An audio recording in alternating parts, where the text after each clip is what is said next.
Good evening, ladies and gentlemen. First of all, thanks very much indeed for coming along to the Humber Motorcycle Show organised, of course, by the whole Northern here and Dennis McBride, very much involved along with Sandra. We have a few items here to auction off, so if you would just, if you're interested in anything, just £4, anybody going over £4 for the orange red t-shirt, it's still down here, £2 in the centre of the hall. Just £2, going to get a bargain. Raymond McCullough, Raymond has gone £4, thanks Raymond. £4 is this then for the boy, that's a non-long baseball cap. Anybody can like a couple of quid for the baseball cap? A couple of pounds please for the baseball cap. Anybody make a move? A couple of pounds?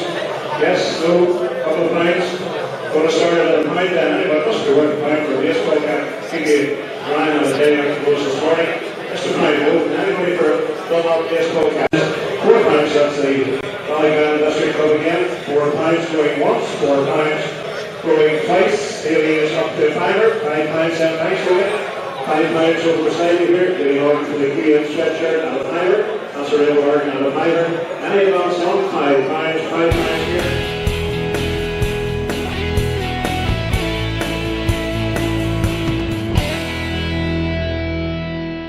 Of applause, if you would, please, for the one and only Raymond McCullough. Raymond, please, come on and join us. Raymond McCullough.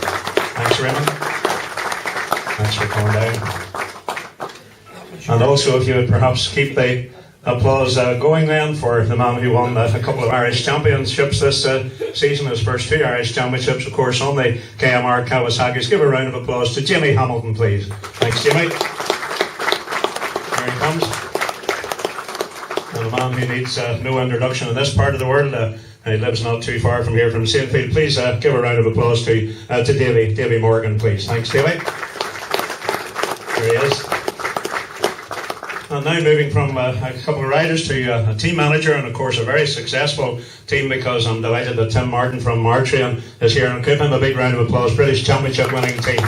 Thanks very much, Tim. Here he comes. And last but by no means least, the man himself who will be in the Martrain colours in 2014. Give a big round of applause, if you would, please, to Alistair Seeley. Thanks very much, Alistair.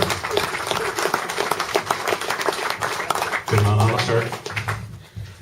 Well, Raymond's sitting right beside me here, so Raymond, I suppose you've drawn the short straw, so we'll start with you, Raymond. But when I think of Raymond McCullough, Raymond, the thing that comes into my mind along with the name Raymond McCullough is QUV, and that must have been a fascinating time for you as a rider, and also developing a machine in Queen's University. And it must have been really exciting. You got to race it at the weekends, and then got it sorted out in the week, ready for the next week. Tell us a little bit about that. It was an exciting prospect at the time.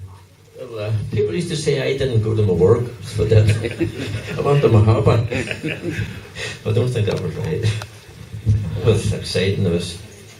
Queen's was always involved in motorcycle and engines to start with, and they'd done a lot of work.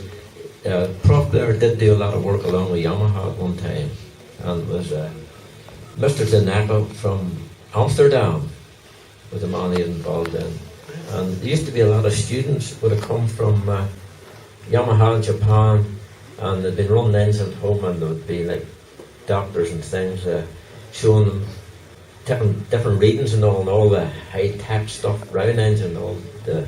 So they had to come all the way from Japan so you could tell them what to do, basically? Well, it wasn't me telling them. I might have been doing the mechanic and taking things up, putting them down, that sort of thing. But they did come, yes. It was a joint effort a bit with Amsterdam and Queen's along with Professor Blair. And as far as the design of those machines were concerned at the time, was that a real from a ground-up operation? I mean, was the whole engine, I remember the 500 QUB, I know there was a collaboration at one stage with Greaves, I think, but that QUB was a whole new Queen's University machine, was it really? Well, the 500cc machine, single-cylinder, that was just Queen's University's own, Professor Blair. And, well, it did work a bit around scramblers and things, then decided to make this road racer. Mm-hmm. And they made the first one, it was just a separate engine and gearbox. And Colin Seeley actually was involved in that too. But it gave problem, something to do with two-stroke vibration end or something like that. The primary chains wore on them all the time. And they didn't make a bad show and they gave trouble, the primary chains. Okay for short races, But long races, they did give a problem. As far as your own career is concerned, there wasn't many races, certainly in this part of the world, that you didn't win. And of course, I think we all remember the day at the Ulster Grand Prix when you beat the one and only Phil Reid. And it's a story that I heard true. It's maybe an old wives' tale, but going down the Flying Kilo was that I hear somebody saying that Phil Reid was trying to slow you down at one stage to get you reined in. Is that fact or fiction? Well, it really started before the race ever started. I had qualified the quickest, and Phil Reid did come up to me. He says, "You one of these boys can race in your own patch, so you can, but you don't go outside it." And they said, "We're racing for World Championship points here, and I hope you're not coming in here to upset the plans." I said, "I wouldn't think so." Like, polite young man, wasn't he? Very polite. And he did 2 or 3 other things, but the race started anyway, and we got going, and I got in front of him. That was it. And was there a bit of waving going down the Flying Kilo? We did the race, the whole complete race. Like, his bike was a wee bit quicker than mine, but it was wet, the conditions were wet, and I was sort of working the conditions better than him. And he did, yes, he looked over several times to wave me down, but I sort of had to ignore it and go on. I was just about to say you didn't pay much attention. But as far as local races are concerned, would you have had a favourite circuit, one that at the beginning of the year you looked down the calendar and you saw a name there? Was there any particular one that stood out for you? I liked all the circuits. Temple was a good race. Up and down the roller coasters? Oh yes, it was a great race. I liked all the circuits, and none I really didn't like. And what about competitors in your day? Who gave you a hard time most of the season when you were on your peak? Everybody. Ask a silly question. Well, there's a fellow he called Dunlop there, so there was, and he was a bit hard to beat. And there was a lot of really good riders at that time, and if you won a race, you had to ride hard to win it. There's Tom Hearn, was another great rider, and there's Brian Steenson. There's just stacks of boys. Obviously was. Everybody. Is there any? We talked about the Grand Prix for just a second, but is there any race that sticks out in your mind that was a hard race to win, that was an enjoyable race to win, one that maybe when you're sitting in Dromara some night thinking about what used to be, is there anything that comes to mind? Is there a particular race? Lots of races. Well, there's a couple of 3 races around the temple. The main racing one day at the temple, the whole way with Joey, race from begin to end, past and re-past, and the last drop down over the roller coaster, like Joey really got in the air a bit high, so he did, but I kept my back wheel on the ground, so I was still driving, and I got in front of him a bit in the way, but coming into Herb, and he tried to go out around the outside of me, but couldn't get stopped, and I had on to win the race. And the very same thing happened to Tom Hearn one day in the last lap. Tom was a great man for jumping over jumps like he'd been. Motocross man, you say? Motocross, yes, no doubt about that. And come down the roller coaster to see him last lap, side by side. Tom kept it open right up in the air, so he did. And of course, I kept the wheel on the ground. Don't see him trick. Kept driving, went on and won the race, but just beat him on the line. And as far as all the bikes that you've ridden over the years, and there were many and plentiful, is there one machine a bit like the race that stands out in your mind? One that you wouldn't mind having another crack? I know you have one up the stairs there, but is there anything that you'd really like to have another go on? Well, the motorbikes, 350 Yamahas, TSL 350 Yamahas, I thought those were a good bike. They were a good bike at the time. They're best as got in the 350 class. And TSL 350 G and H, they were definitely good motorbikes. They were. And they're all sort of equal. Not very much you could do those motorcycles then, maybe some wee, but very little. Most of the motorbikes are the same. And how's the plan going for the Dromara Destroyers? Are we going to have this garden up there up in the centre of Dromara, not too distant future? Well, I don't know whether it is too distant future or not, but they're still talking about it. They're still going ahead with it to try and get something done. But Lisburn Council is going to help them now. I think that will be a big step in the right direction. Well, for the time being, ladies and gentlemen, please, if you would, give Rhiannon McCulloch a big round of applause. We'll have some questions towards the end, so there'll be an opportunity for that.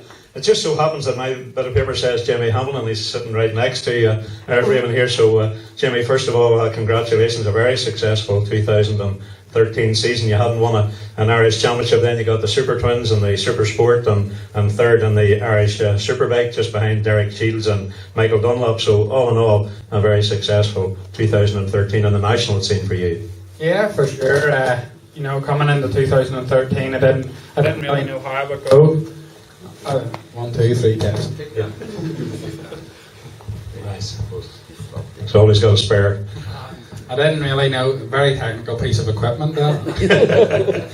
Raymond will sort it here when you're chatting. No, I didn't know how 2013 would go for me. Obviously, I had big hopes, but I'd only done one full season of national road racing, and I think whenever the season before, I just rolled from one race to the other, and I was learning every race I went to. I had to learn the track, and I felt coming into 2013 like I didn't really know still where I was going, because I'd just done everything off the cuff, and I didn't know really how the season would go. But it all went to plan, really, and I was unbeaten in the Super Twin in every single race I raced in. It was. I think people underestimate that. Whenever people like Jeremy McWilliams came to Armoy and a smashed round slap record, and Jeremy said that he couldn't believe how much he has to push whenever he goes, whenever he went to a national road race. And Jeremy's not slow anymore. People think that because he's old he's getting slow, but you have to remember he just went out to Phillip Island and rode a classic and won 2 races at Phillip Island. They're only 5 seconds a lap off what the World Superbike boys are doing right now, so he's definitely not losing any speed. So it shows the sort of pace that we're carrying at national road racing and in that 650 class as well. So it was great to win every single race and be unbeaten in that, and go on to win the 600 championship. And even on the Superbike, at the start of the season it wasn't really working for me, and come towards the end of the season it all fell into place. The national front, you had a good run, third in the Northwest, fifth in the Isle of Man, and damn near won the Ulster Grand Prix in the Super Twin class. So not a bad set of results for internationals. Yeah, too right. Going to the Northwest, that was my plan. It was really only my second year at the Northwest, but I knew I was going on real good bikes, and I knew the 650 class would be one of my most the best chances I had on the bike, and that's exactly the way it turned out. It was good to get the Super Twin race on a Thursday night and be pushing at the front. And I think sort of we had reeled Jeremy in at the end, and I think maybe another couple of laps could have been different, but if buts and maybes, it just didn't turn out that way. I went to Isle of Man TT and I lapped my Super Twin in 117 mile an hour, which was good, and everything. I was over the moon with even my 600 ride at the TT. I know my 600 wasn't competitive this year, and it was great to go out there. And for me, I know how hard I was riding the bike, and I done 122.5 mile an hour in it and finished 12th in both the 600 races. And for me, people don't look at that as being a great result, but I look at that as being, probably even better than my 5th place in the Super Twin race, or, better than lapping 125 mile an hour on my super stock bike. And for that, it was a great race. Whenever we start talking about the Ulster Grand Prix, I'll probably get annoyed. And I never, the bike that I rode in the race, I'd never actually sat on before. I done one lap at the start of the day, but in a warm-up lap behind another class, because the bike that I was actually meant to race, it broke down, and we got the lend of this bike. It was a customer bike of Ryan's. Whenever I went off down the Flying Kilo in the first lap on a lead, and things happened. I slipped off at the first road end. The race was red flagged, and not because of me, it was red flagged for another incident, and I got a restart on it. On a bike that I'd never rode, and I come on to the last lap and was leading going into the hairpin, and there was a wee problem with the clutch on the bike, and obviously I hadn't had a chance to change it, and I ran wide going into the hairpin. I was just feared to turn in, and that's how it went. I ended up finishing second in the race, and it annoys me. It would have been nice to win that, to win that international race, and I've already won an international race at the Southern 100, and twice in a row, 2 years in a row I've won at the Southern, but it would have been nice to definitely win at the Ulster Grand Prix, a home race for me. Jimmy, if I could finish any race, I wouldn't be annoyed at all. Finishing second as a super achievement. You started off your career in short circuits, and you were very successful locally and successful also over in England, and then you made that decision to take on the roads. What led you to that? Because you had already built up a fairly successful short circuit career. Yeah, well, I won the British Superstock 600 Championship in 2009, and to be fair, if I'm being honest, I thought it would all fall into place after that. I thought, after winning the British Championship and all the effort that it took to get there, that, I'd at least get a bit more support than what I had done in the past. And, we'd have wasted all the money and all, and we're in a load of debt at that stage, and we'd went and won a British Championship, and we're over the moon at that, but nothing ever fell into place after. If anything, it just got a whole lot worse because people thought that you were getting big support and you really weren't. And I decided I'd come back and I'd have a go at the Northwest because it was an event that I've been to every year since I was born, and I thought it would be exciting to have a go at. And as soon as I done my 5 laps behind on the newcomers practice, and I knew then I had to go road racing. The buzz that I got off it was unbelievable, and I couldn't speak whenever I got off the bike, and I knew then it was time to go road racing. And as far as 2014 is concerned, a successful 2013 now looking ahead, how are things coming together for you now? Yeah, well, I'm quite pleased. I've got the same 600 as I had last year. I know I said earlier on it wasn't that competitive, but we've got better engines for this year, and I'm hoping that there'll be a bit more brake horsepower. Well, maybe torture Alistair at the Northwest, maybe, you never know. I'd maybe lose a bit of weight, but then we'll hear more about that in a minute. I would start cutting limbs off and stuff. And then I've got a 650. I've got the 650 that Dean Harrison finished second on at the TT last year, so I know it's every bit as good as Ryan's bikes, if not a wee bit better. It depends how much development work Ryan does this year, but so I know I'm on 2 very competitive bikes starting the season. I haven't got a big bike sorted yet, but the way things are looking is, it's looking positive, and if what comes off that's being talked about at the minute now, it'll mean big things for Jamie Hamilton. Well, Jamie, I know everybody here, first of all, would like to congratulate you on the 2 Irish Championships, and also wish you, for the time being, every success for 2014. If you would, please. Sitting right next to Jamie is Davy Morgan. As I said earlier, he doesn't need any introduction to this part of the world. Davy, another year passed, and I was reading some stuff just yesterday and today, and you were competing in the 250, the Super Twin, the Super Sport, the Superbike, and I think you had a Super Stock for some of the international events as well. How on earth do you keep that all going? Because you're the man. I mean, you're the man that basically does the work. I'm just getting too old. I don't know. I ride until I run out of money, and then I park them selectively. Just had a fairly good year in 2013, but there's some up and coming guys that are getting quite quickly. So I just keep plugging away. I love racing motorbikes, I always have, so I just keep going at it. What is that interest that keeps you going? Because as long as I've known you, you've just been motorbikes, and that just seems to be the whole thing in your life. I suppose that's true of everybody sitting here, but somehow you just seem to live and breathe and eat motorbikes. I don't know, it's just like, it's just in you, I suppose. Just the buzz. When I started, I was on the road race, and I held a B licence for something like 12 or 13 years, and then I think it was Ivan Davison or Jim Cray or somebody says, Davy, why don't you take out an A licence? Yeah. You can do the roads in. I thought I had no interest, and then I sent in for my licence, and they sent me back. There used to be a blue one, so they sent me this blue one. I thought, I can do the roads now. I wonder what they're like. And I tried one, and that was it then. And I didn't want to do short circuits anymore after that. The Isle of Man TT always figures heavily in your plans, and I think this year you won another 5 bronze. I don't know how many awards you must have from the Isle of Man, but is that the big event for you of the year? Is that the one that you look forward to? I know it's a hell of a lot of work for you, but it always seems to be the one that you really get up for. Yeah, I like the TT circuit. I like Dundroad, Tangerine, Scarries. They're probably my 4 favourites. The Temple was my favourite of all of them, but then that's because I lived at the bottom of the street. But the TT does mean a lot to me, and it's not about winning it for me because I'll never beat the factory stuff.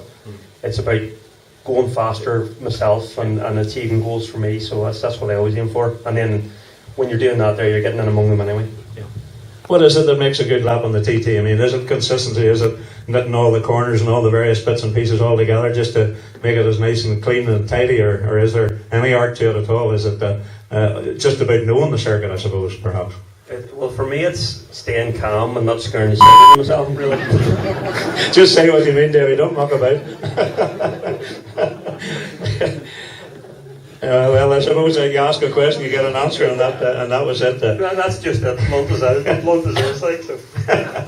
Well, I couldn't think of Davy Morgan without remembering the day back at the Northwest 200 when you won that memorable 250 race, and I know I was at the start and finish commentating that day, and I think Fred Clark said George McCann and I were getting a bit emotional, and I suppose to be fair, we probably were. We were holding our fingers crossed that you would get it across the line. That was a big day. And it was wet. I'm not fussed in the wet. So I don't know what happened that day. There was a whole lot went on before the race. It came on really heavy rain, and they were trying to get us to go off the grid because we hadn't got our back wheel in. And the guy that was helping me was George McCann's son, Stuart, and he came running down. Whoever it was, I can't remember who was on the line, but he'd walked off the line with the board, and they were waiting with lights. And I refused to go off the grid. And Stuart came running along, and it was a single-sided swing arm. There was just one nut.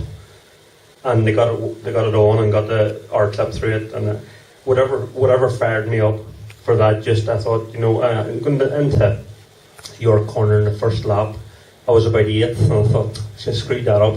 And then on the second lap, I was second. I thought, I might win this. I could win this, and, but it's just one of those things. And then it started to dry, and it felt wet, so. And the vibration coming through the handlebars when the wets were drying and down into Port Royce, I was thinking, it's going to fall apart here. So the ways of the tires, you could see wee bits of rubber coming back and forth. It's never going to last. So. Well, my next question was actually talk us through that last lap, because that must have been pretty hairy. You've already said you felt the vibrations, and I suppose every nut and bolt and every rev was something you were just listening to get it across the line. Well, the Northwest is a strange place. It was really, really wet in the coast road, and the roads that are red in the Coleraine district dry really quickly.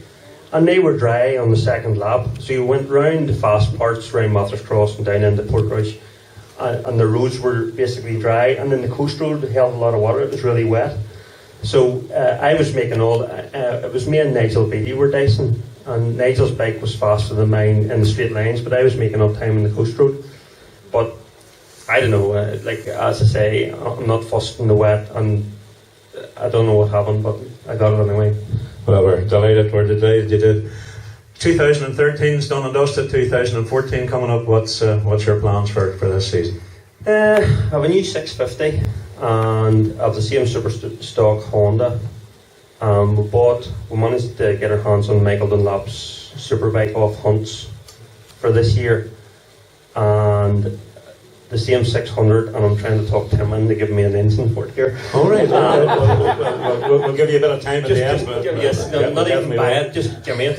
Don't need it. And then I've retired the 250 because two-stroke racing, I'm afraid, just doesn't seem to be going the way two-stroke enthusiasts want it to. So they run most of the races with the 650s now, and it doesn't make sense to be juggling the two. So I'm going to put it in the mantelpiece, I think. Well, that would be the right place for it, it would. And David, finally, you've very much been involved over the years in raising funds for cancer focus, and I see you out of there tonight again. That's going to be part of your plans then for this season as well. Yes, we're going to continue raising money for Action Cancer and the Children's Cancer Fund for Ireland. And this year, because we have a couple of members who have autism close to their heart too, we've brought a new badge for Helping Hands, a Belfast-based company, so we're going to raise some money for them as well this year. Well, Davy, first of all, thanks very much indeed for all the work that you do for charity, and ladies and gentlemen, maybe you give our own Davy Morgan a big round of applause. Thanks very much. So we have Tim Martin here from Archie, and Tim, and first of all, can I congratulate you on picking up that marvellous award the other night at the Big Do, the Adelaide and the Ankle On Award, Team of the Year. That really must have been extremely satisfying for you at the end of a very successful season to pick up that award. Yeah, it was nice to get it. We've been up for the award like 3 or 4 times now, between being doing Irish Championship and then 2012 and then 2013. So it was nice to finally get it. It was really obviously for the team more than Sonia and I. I mean, it's not me and Sonia goes racing. There's a squad of us, so it was nice for them, and we all had a few beers and enjoyed the evening. So it was a good crack. Taking you back a little bit, you started, I think, back was it in 2004? Some personal sponsor with a man I know, Denver Rob, used to go motocrossing, and really all built from there. Can you talk us through a little bit from 2004 up until last year when you finally won that BSB Super Sport Championship? Yeah, well, Denver was the first rider we sort of helped out. He was riding for Jared Kingsbury, KP then, and Denver's still a friend of mine now. You know, he's a great lad, Denver, and he's still racing today, thank goodness. So, yeah, we worked with Denver 04, 05, 06. We took Denver then to the BSB Super Sport Cup in 06. We were sort of bankrolling it with the English team, but it didn't really work out. And so we ended up starting our own team at the end of that year, and we've sort of done our own thing from then. We've had Denver, Alistair Kirk won the Irish Super Sport for us in 2008. We've had James Dixon, Jared King and Kirk Jameson came second to Mr. Irwin in 2010 in Super Sport in Irish.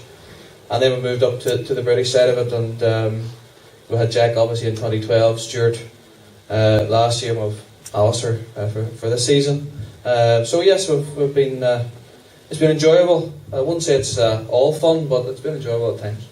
Where, Tim, did your interest in motorcycle racing come from? What got you started with, first of all, helping Denver? Where did you get your involvement from? To be honest, I have no idea. I'm totally honest, it's sort of just evolved, and you know, I didn't go to the Northwest until 2005, so I'm not like these hardcore Northwest since they were born sort of thing. So, but when you do, it's in our nature. When we try and do something, we try and do it well. And 2005, 2006, I think Denver was 5th in the Superstock class in 2005 in KP's bike. It was the best result I think he's ever had around there. And to be fair, we really enjoyed it. We enjoyed the whole atmosphere of it. Met some great people doing it. We've also, you know, there's always the heartbreak when things go wrong, which we've had before too. But all in all, it is enjoyable. Tell us a little bit about, Tim, we're talking about Martrain. Tell us a little bit about the Martrain business, because I'm sure there's people here know the name Martrain, but maybe really aren't familiar what Martrain is all about. Yeah, well, we're a haulage company based just up at the temple there. And we move out on loads all over Ireland, UK and Europe. A lot of wind turbines and bridges and pieces of aircraft and anything sort of awkward and big and awkward. That's what we do. We don't do any general haulage at all. And that's what keeps paying the bills then, moving this windmills and all the heavy haulage. Thank goodness for that. They're still going on. So yeah, so far so good. Yeah. Just tell us, if you would, what's a typical week like for Martrain on the run up? Because your base is here, not far from us at the temple there, and you're over in the UK every other week during the season. What's a typical week on the run up to a BSB for Martrain? Well, to be honest with you, everybody here sort of thinks it's not involved in racing. That after the Sunfire, we all sort of roll up on a ball for 3 months. But to be honest, it never stopped. It never does stop. Andy and Boost and all the guys continually working on bikes, selecting parts, looking at different ideas. We're always thinking of trying to make it slightly better. So that goes on right through the winter, and we're building new bikes for Alistair and Dean to go racing in 2014. We go testing now on the 22nd of February. Yeah, something like that. Just, the bike's even the 22nd, we're on track to 26th in Spain. So that's the start of that, and we have 2 tests in Spain.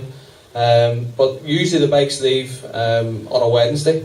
They go out through Holyhead on the 3 o'clock boat on a Wednesday.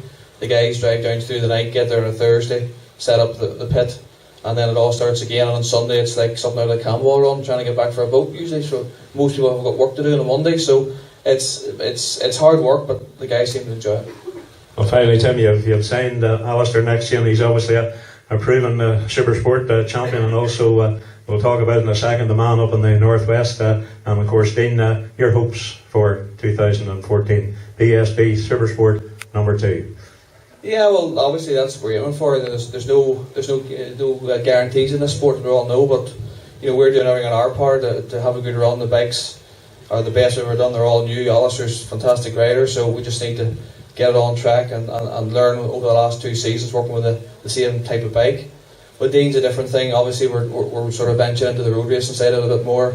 Dean's still riding his own superbike, Superstock. We're only supplying him with 600. But we're doing the 3 internationals with Dean, the 3 Scarboroughs and the Southern 100.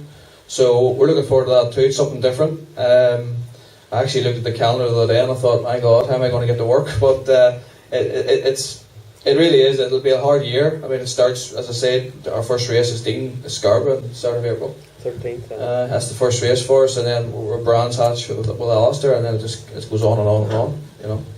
Well, Tim, thanks very much, and I know everybody in here is very proud of March and bringing home a VSB championship. So maybe you'll be good enough, ladies and gentlemen, to give a big round of applause to Tim. Thanks very much, Tim. Well, Alistair's down at the end. Alistair, I've known you for a long number of years, and I was going to try something a little bit different just to talk you through your career, because you started off in junior motocross, and then you got into short circuits, and then you had a spell over in America in AMA, and then one day not too long ago we saw you at the Northwest. Just give us a brief run through that so everybody gets to know you. Yeah, well, done the schoolboy motocross thing. Used to rip around the fields just on dirt bikes, and then we were doing that and getting chased by the police quite a bit. So my mate and my dad and his dad decided, right, we'll take the motocross riding. So we started competing in 94 and done that 94, 95, 96, 97. And then I was at the age 17, 18, and some of the boys in motocross were going to the Coach nightclub in Banbridge, and they were telling me how good it was and chasing women round the place, and I thought I need a piece of that. And the motocross took a back seat, and I kind of got distracted for a few years and enjoyed myself. I'm glad I'd done it at that age rather than trying to mix it with the racing and stuff. So went back, done short circuit 2001. First race was Raymond McCulloch's laughing here. I'm not quite sure what he's laughing about, but he obviously knows more than you do. Sorry, Alistair. Nuts Corner, first race, July 2001, and in at the deep end it was a national race, and there was Darren Lindsay and Phelan Owens, and I thought I was trucking, coming from a motocross background, and was using more back brake than I was front brake, and went down into the bottom corner, and about 4 or 5 went by me as if I was stopped, and I knew I had a lot of work to do from then on. And I just kept chipping away and got better bikes. I think 2004 was the first year I really did make good progress. I won the Irish Super Sport Championship on a brand new Suzuki and put on a good winter training programme. That was the start of the training for me.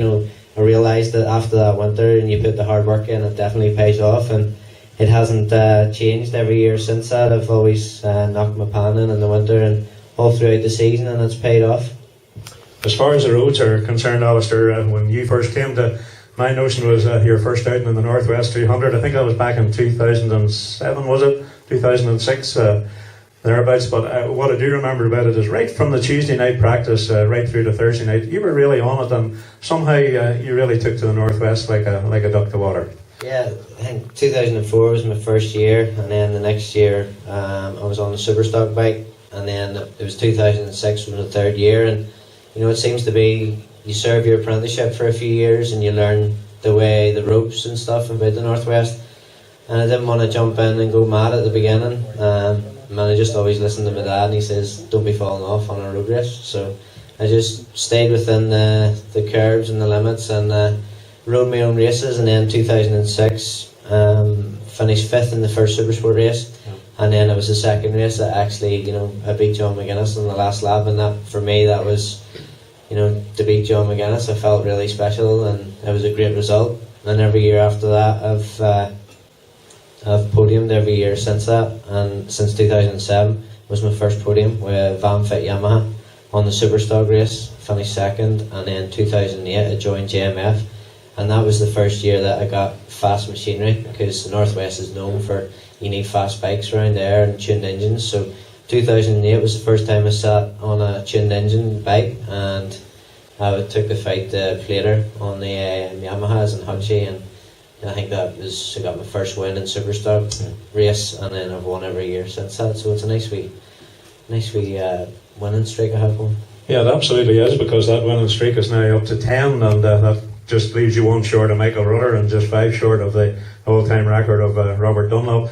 Alistair, does that put a lot of pressure on you when you go to the Northwest, because you've pretty much made yourself in the last few years the man to beat up at the Northwest, and I just wonder, as you're heading up there in race week, does that put a lot of extra pressure on you, knowing that you're the man that everybody's out to beat? No, not really. I just approach it every year in the same way. I do a lot of studying and homework before I get there, and it helps me ease into the Tuesday practice. So yeah, it's just my way of going about and doing things, and that X on my back or that target or whatever, seen as a number 1, doesn't really affect me. I just go out and do my own thing, and I feel that if we get a good qualifying, then we get away with the front guys, and you need a lot of luck around the Northwest as well. You need to put yourself in the right place at the right time. As I say, you need a fast bike, and everything needs to fit into place. It's a big jigsaw puzzle, and if something's just not right, it's not going to work. Well, you have a lot of support up there when you do arrive up at the Northwest. Getting back to the short circuits this year, Gearlink Kawasaki on the 600 class, you seem to really enjoy that cut and thrust of 600 bar banging and fair banging and all of that, because I don't know, you just seem to rise to the occasion. Is that your class? Seems to be, yeah. I think, we're riding Superbike and Supersport now. Supersport probably suits me better for my size and stature. A lot of big riders like Glenn Richards and Billy McConnell were complaining last year about the weight of me and Stuart, and we had an advantage, so they got everybody on bikes to jump on scales, but thank God nothing came of it. So yeah, I do enjoy the Superbike and the big bikes at the Northwest, but we do get a break when we're going down them big straights, and you can get a bit of a breather and get your breath back, and make a charge around the coast road. But in the circuits, I feel that if people want to watch racing, they want to go and see a bit of getting stuck in, and maybe the motocross background. For me, I'm not scared to give a little tap if somebody needs one, or if I get it, you need to give as good as you get. A little tap. Alistair, just touching very briefly on last season, arriving at Caldwell Park, you had a 47-point lead, and then unfortunately that nasty accident that knocked a few ribs out of, and then just made it difficult. But I think for me the most difficult part of the season, and I'm sure Tim won't agree with this, but going into that last race when you still had those 4 points, and unfortunately it was red flag just when I thought you had your head down. Tim gave him a backhander, I think. Did he put the red flag out, did he? A few 20s were slipped down in the back pocket. No, it was a great season. It's just a mishap that we had that off at Cadwell, but we're riding on the edge every race, every lap.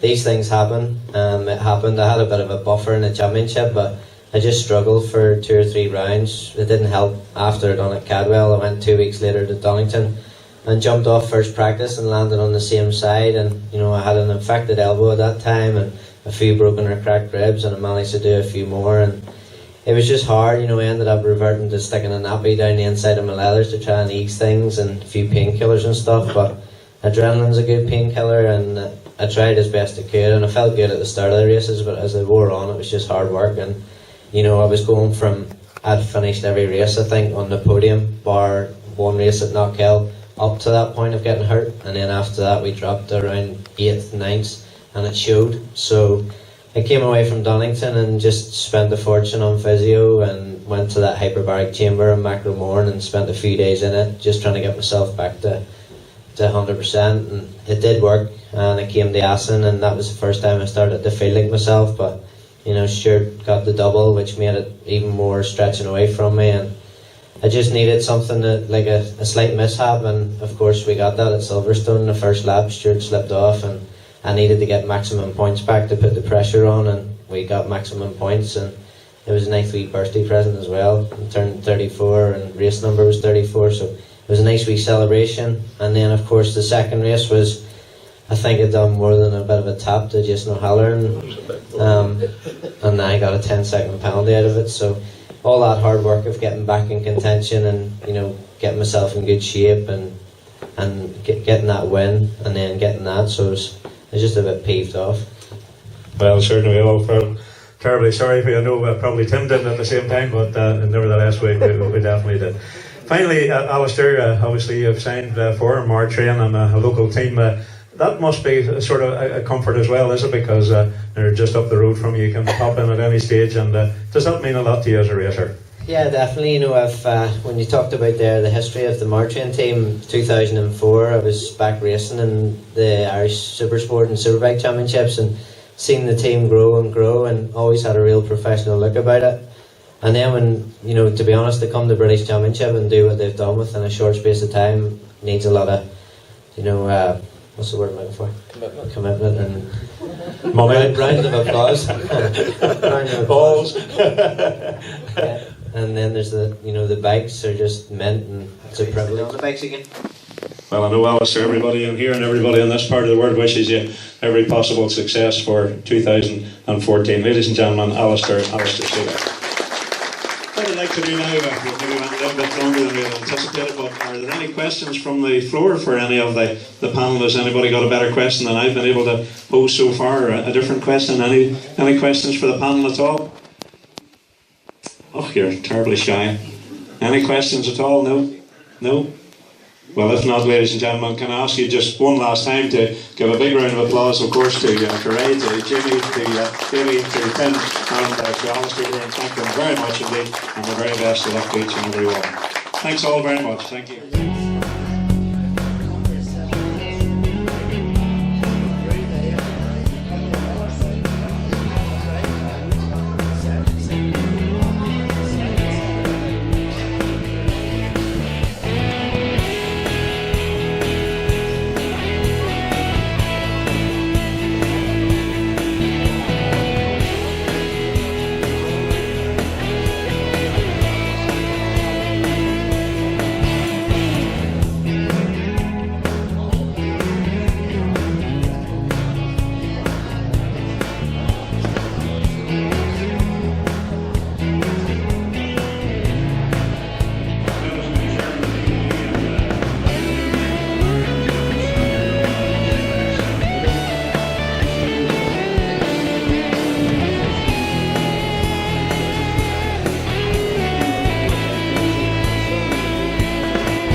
Crash out with Lawrence. Now look here. And it looks like the winning ticket then, it's Paul Woodlock. That's Paul Woodlock, and I think there's a number on the side of it. What's that number there, Norman? Number 4. So it's Paul Woodlock, and it's ticket number 4. So Paul is the winner of this Harry distinctive pink crash helmet from Davey. Davey, thanks. Thanks very, very much indeed. Thank you. Thanks, Norman. I think there's another draw to come up shortly, but that's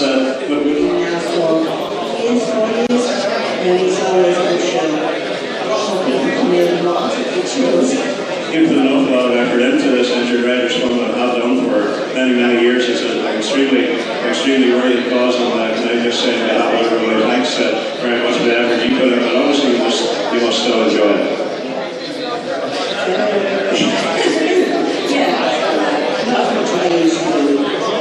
Everything else gets a little bit more difficult. Your colleague's name again is John. John was very kind. Okay, that's Evo and Sheila and John. So John, the organiser, standing right beside you here, and it looks like from what I have seen over the last last couple of days. We've had a good crowd through last night, and we had a record crowd of almost 600 people through the door. So that's great. But good that Vernon has seen fit to take part in the donations this year to the Injured Riders Fund. We really, really appreciate it. It's hard to raise money, you know, in this climate. Everybody is feeling the pinch, and every penny we get goes to injured riders, so we're really, really grateful. Well, certainly, it's a worthy charity, and as I said, fingers crossed later in the year you'll get a big healthy check that will help the fund. So, ladies and gentlemen, if you give a round of applause to the ladies who organised the Injured Riders Fund, and thanks very much to Nora and everybody here for making the Injured Riders Fund part of the charity. The folks down here at North. So here we go with the draw for a 3-course meal for 2 and a bottle of wine. The winning ticket on the is a pink ticket.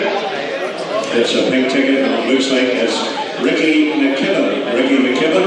So if Ricky's in the hall, Ricky McKibben is the winner of a 3-course meal for 2 and a bottle of wine, and that's the draw for the Injured Riders Fund.